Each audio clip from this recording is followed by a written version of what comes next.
Professeur Olivier Bouchot, bonjour. Bonjour. Vous êtes responsable du service des maladies infectieuses et tropicales au CHU Avicenne à Bobigny, en région parisienne. Les premiers tests à grande échelle pour un vaccin antipaludique vont démarrer dans 3 pays, le Kenya, le Ghana et le Malawi. Ce vaccin antipaludique s'appelle le Mosquirix. Quel est l'intérêt de ce vaccin ? Alors, au risque de décevoir vos auditeurs, l'intérêt de ce vaccin est quand même actuellement très limité. Alors, pourquoi est-ce qu'on lance des grands essais à très large échelle? C'est peut-être pour voir à plus grande échelle ce que ça va donner, mais il faut quand même bien admettre que les essais qui ont été faits jusqu'à présent ont été très décevants. Je voulais juste vous donner un chiffre.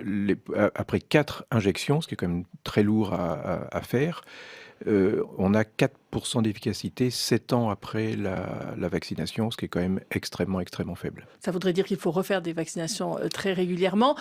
À court terme, c'est une efficacité Alors à qui est court plus terme, à importante. 2 ou 3 ans, on a à peu près 40% d'efficacité. Il y a quelques effets secondaires.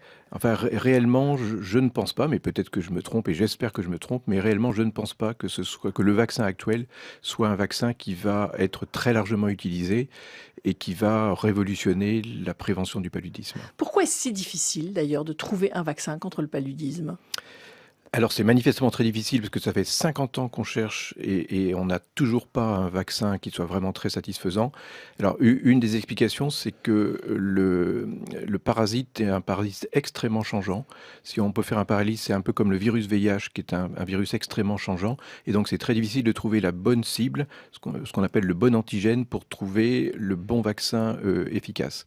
Et par ailleurs, en matière de paludisme, il n'y a pas de ce qu'on appelle en recherche de modèle animal, c'est-à-dire des animaux sur lesquels on pourrait faire des tests qui seraient reproductibles chez l'homme et qui permettent de gagner beaucoup de temps.